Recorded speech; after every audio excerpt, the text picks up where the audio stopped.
Olá, meus queridos engenheiros, como vocês? Tudo bem? Professor Matheus de volta, pessoal, e nesse vídeo vamos abordar a atividade de estudo 1 da disciplina de estruturas de concreto 2, pessoal. Bom, particularmente eu sou suspeito para falar porque eu amo essa disciplina, uma vez que essa é minha especialização, né? Minha especialização foi em cálculo estrutural, estruturas de concreto armado, estruturas de aço, em madeira e protendida. Então aqui realmente é uma disciplina que eu sou apaixonado. Tudo relacionado à estrutura, cálculo estrutural, são matérias que me encantam muito. E essa em especial porque concreto armado, né, pessoal, a estrutura é um método construtivo, melhor dizendo, mais utilizado no nosso país. Portanto, é muito interessante e já adianto que essa é uma das disciplinas mais importantes da graduação, sem sombra de dúvida, porque aqui vocês vão compreender sobre o dimensionamento, o cálculo de estruturas de concreto armado, sobretudo lajes e também pilares. Muito importante, pessoal. E claro, contem comigo, né? Nessa jornada, seguiremos juntos. Mais uma vez faço um alerta, porque muitos alunos reclamaram no último módulo que compraram trabalhos aí dessas, entre aspas, assessoria acadêmica, que é puro golpe. Não caio nessa, pessoal, pelo amor de Deus. Até hoje estão aí já quase engenheiros, e acreditar que alguém vai fazer um trabalho, por exemplo, no módulo passado, que era Teoria das Estruturas 2, boa, bem lembrado. Um trabalho, pessoal, e que eu ajudei o pessoal, totalizou nada mais, nada menos do que 27 páginas somente de cálculo, estruturas hiperestáticas, método das forças, método de deslocamentos. Se eu não me engano tinha cross, não lembro agora. E imaginar que alguém vai fazer um trabalho desse, pessoal, de extrema dificuldade, da disciplina sem sombra de dúvida mais difícil do curso, por R$100, 120, pelo amor de Deus, né? É uma piada, sério. Então não caiam nessa, pessoal, porque no final o único prejudicado é vocês. Sempre olhem, pessoal, quem de fato tem domínio da matéria e quem vem aqui, grava e demonstra de fato conhecimento. Afinal, comprar algo na internet sem isso é comprar no escuro, e só Deus sabe quem fez, se tá certo e se de fato tem conhecimento da matéria, né? Bom, recado dado, alerta feito. Vamos para nossa atividade de estudo, meus queridos. Vamos lá, então. Essa atividade, eu iniciei ela hoje de manhã com um grupo de estudo. Pequeno grupo de estudo, eram poucos alunos. Fizemos uma live para discutir as tecnologias construtivas sobre essa atividade, que é bem legal, é bem mais qualitativa, uma discussão bem mais técnica nesse sentido. E ela fala o seguinte, pessoal: de acordo com Isagi, o concreto armado é um importante sistema estrutural para a construção civil, cujo uso se dá a partir da junção de dois importantes materiais, conforme vocês estão carecas de saber: concreto e aço.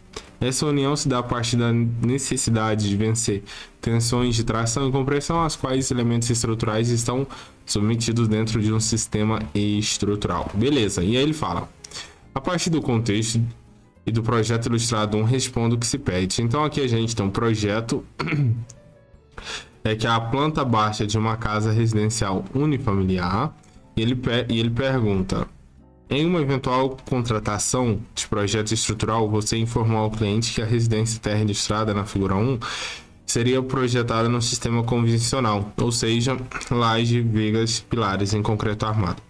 O cliente questionou o porquê da escolha dessa concepção estrutural. Faça uma análise sobre as vantagens para uma edificação com esta característica e outras de grande porte.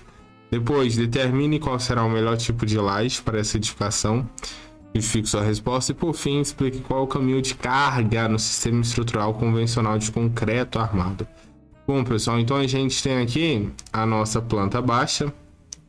A gente verifica, portanto, pessoal, que a gente tem 2 quartos. A gente tem 2 quartos, né? 2 quartos, temos um banheiro. Além disso, na verdade são 3 quartos, né? Porque um é suíte. E aí a gente tem o banheiro, cozinha, sala de estar, garagem. Beleza, é uma casa. Aqui não tem, né? Nessa planta, a gente não tem as cotas, né? Então a gente não consegue inferir com mais precisão qual é a dimensão da casa. Mas a gente vê que está bem distribuída, a divisão dos cômodos. E beleza, bom, tem aqui então a garagenzinha. E aí, pessoal, Acho que a questão 1 é bem simples, é só justificar o uso do nosso sistema convencional, as vantagens dele para esse tipo de edificação, também para estruturas de grande porte. Lembrando, pessoal, isso aqui se trata de uma planta baixa de uma residência unifamiliar. Isso faz total diferença na sua justificativa, assim como na escolha da laje. É o que a gente vai abordar agora, mais precisamente, que é a parte mais difícil, creio eu, dessa atividade, tá bom? Então vamos discutir então qualitativamente sobre a escolha da laje, pessoal. Afinal de contas, quais lajes temos? Quais são as nossas opções? Mediante tantas opções, qual seria a opção mais adequada, as opções mais adequadas? Lembrando que em engenharia, pessoal, nunca tem uma resposta exata única. Dificilmente. De modo geral, a gente tem diversas soluções. Uma às vezes é mais adequada que a outra, por uma razão X, ou por um prisma. A melhor solução é uma, só que olhando por um outro prisma, a melhor solução é outra. Então, essa é a grande riqueza da nossa área. Essa multiplicidade de caminhos e essa escolha que depende de tantos fatores. Então vamos lá, então, abordar um pouco sobre as lajes que podemos empregar aqui. Então vem comigo.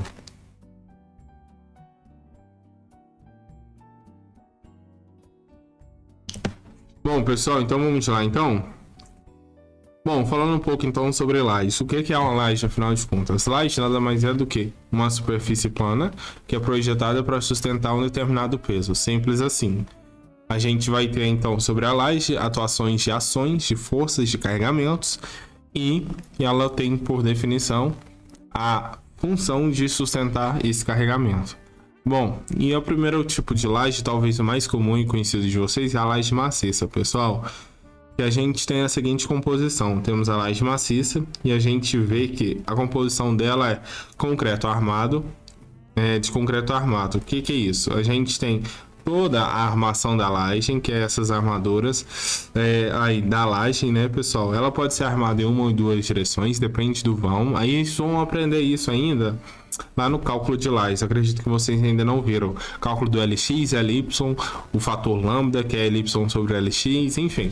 Através disso, a gente vai determinar se ela vai ser armada em uma ou duas direções. Então, a gente tem toda a armadura da laje.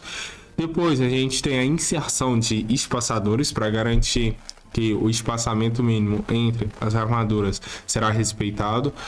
Porque depois também a gente vai ter a inserção dos vibradores e por fim a gente tem a camada de concreto, beleza? E aí, consequentemente, a nossa laje maciça. A viabilidade, pessoal, de utilização desse tipo de laje limita-se a vãos que variam de entre 3,5 a 5 metros em média. A gente pode empregar para vãos maiores, professor? Pode. Mas aí, nesse caso, a gente tem que alterar a rigidez da nossa laje. O que significa, pessoal, rigidez? Lembra lá de Teoria das Estruturas 2, pessoal? Todo mundo tá careca de saber, né? Eu espero, pelo amor de Deus. Qual a definição de rigidez? Rigidez é sempre o módulo de Young vezes a inércia. Então, é esse produto. Sendo assim, quando a gente fala de aumentar a rigidez, a gente tem dois caminhos. Aumenta o módulo de Young, aumenta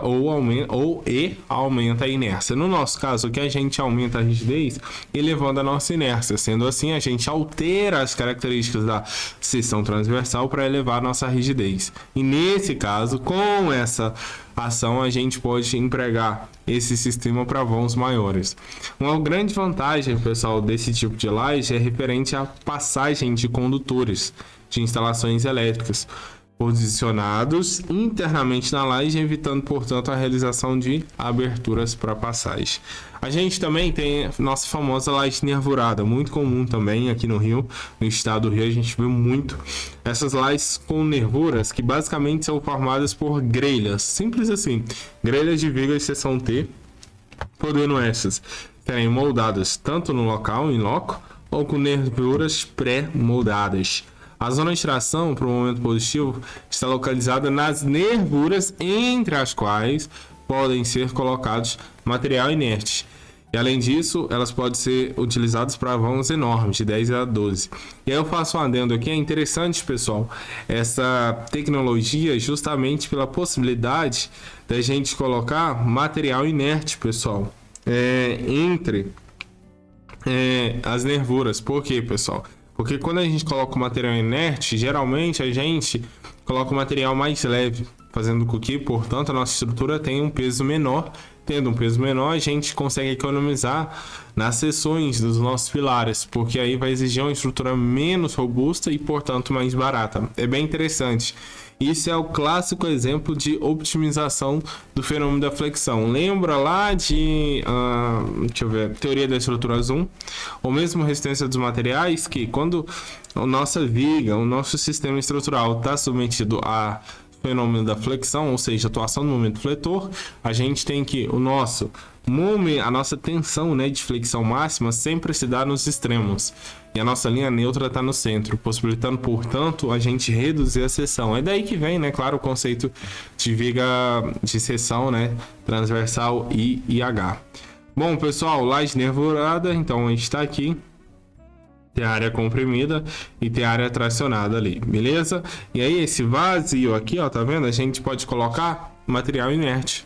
Geralmente aqui no Rio é muito comum colocar isopor, um material desse segmento, justamente para deixar ela mais leve. Tranquilo? Bom, tem a laje pré-fabricada, muito famosa. Opa!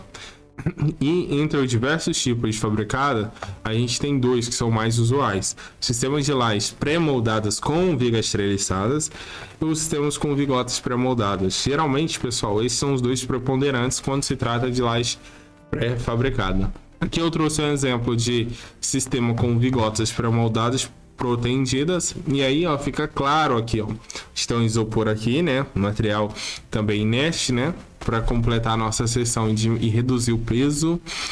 Além disso, a gente tem o capeamento, que é em torno de 4 a 5 cm, e temos aqui a vigota protendida, onde a gente tem os cabos de proteção representados por esses pontos, beleza? E aí, claro, a gente tem aqui os aços e o intereixo, que é entre o centro de cada um das vigotas. E aqui eu trouxe, claro, uma seção da vigota aí para vocês terem uma ideia das dimensões, que é claro que varia, né? Depende do projeto, mas aqui tem uma figura ilustrativa. Bom, além disso, pessoal, ainda falando desse sistema, essas vigotas elas são produzidas em pistas de proteção e podem vão de ordem de grandeza de 10 metros. Eu não sei se vocês já viram estruturas protendidas ou como que funciona essa tecnologia, mas é bem interessante porque a gente pré-tensiona a viga ou a vigota nesse caso, né? E aí a gente faz com que haja um alívio, pessoal, no momento em que a flexão, quando a estrutura estiver em exercício, ela ocorra. E é bem interessante. Eu até sugiro que vocês verifiquem aí no YouTube e pesquisem um pouco sobre estruturas protendidas, sobretudo seu funcionamento. É muito interessante. A gente tem as cordoalhas, e aí tem o macaco hidráulico para fazer a nossa proteção, no nosso sistema estrutural. Bom, para o comportamento estrutural não são consideradas as contribuições dos materiais de enchimento, conforme eu já falei. As lajes compostas por vigotas são consideradas como elementos unidirecionais, sendo indicado o posicionamento das vigotas na direção sempre do menor vão. Bom, além disso, trouxe aqui, né, para a gente finalizar, as nossas lajes pré-moldadas com vigotas treliçadas, muito comum também, bastante difundida atualmente aqui no nosso país. Bom, e aqui eu tenho um esquema ilustrativo que é muito nítido e bem representativo. A gente tem a nossa laje, e se você verifica, a laje, ela de fato já está armada. Olha lá, a gente tem a laje de concreto e aqui tem a armadura, tá vendo? E aí, só que o principal dela é o fato dessa treliça estar aqui atrelada à nossa laje, beleza? E aqui tem a largura e o comprimento, que obviamente é variável. Bom, falando um pouco sobre essa opção treliçada. Bom, elas são, em linhas gerais, produzidas como as vigotas pré-moldadas com seção transversal T, só que invertida, né? Porque fica de cabeça para baixo. Nesse tipo de laje pré-moldada, utiliza-se uma armadura adicional em forma de treliça, beleza? Esse tipo de laje é, portanto, utilizado em vãos que pode distar de 3 a 6 metros. Podendo chegar até um intervalo de 8 a 12 metros para, claro, espessuras maiores e armaduras adicionais. Conforme eu disse, pessoal, quando tem vão muito grande, sobretudo se tratando de laje, né, porque é uma estrutura que vai receber preponderantemente cargas verticais e, portanto, ela vai estar submetida ao fenômeno da flexão natural. E aí tem aquele fenômeno lá da flecha, a famosa barriga, né? Coloquialmente falando. Então é essencial, pessoal, se atentar com relação à rigidez, à inércia. Então, maiores vãos, uma alternativa sempre é aumento da rigidez através do momento da inércia. Beleza?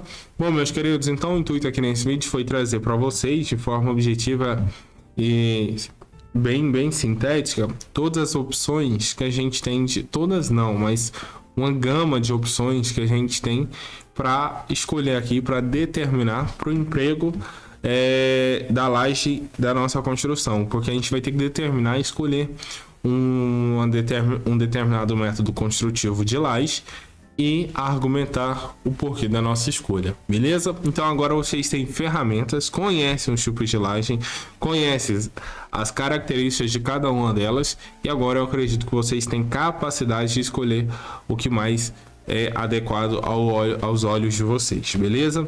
Então não esqueçam de justificar, pesquisar extra, não tem segredo, pessoal. Analisa bem um problema, a gente tá abordando o que? É uma residência unifamiliar, uma residência térrea, pessoal. Consequentemente, a gente já tem noção, ordem de grandeza, dos carregamentos e das ações inerentes a esse tipo de edificação. Perante isso, acho que fica fácil, né? A escolha ou as escolhas mais adequadas para o nosso problema em questão, beleza? Bom, meus queridos, vou ficando por aqui então. Fiquem com Deus. Estou ajudando em todos os mapas desse período, sobretudo esse período que tem duas matérias que eu amo de paixão, que é aço. Meu TCC lá na França, né, foi justamente no escritório de cálculo estrutural e lá era só estrutura de aço. O meu departamento, né, só estruturas metálicas. Então é algo que, nossa, me traz boas memórias e tá no meu coração. Amo estruturas metálicas e, claro, concreto armado, evidentemente, como todo qualquer engenheiro civil. Então, precisando de ajuda nos mapas e nessas atividades ou em qualquer outra matéria, me manda um WhatsApp que será um prazer ajudá-los, tá bom? Sendo assim, queridos, fiquem com Deus, forte abraço, bons estudos e até o próximo vídeo. Tchau, tchau!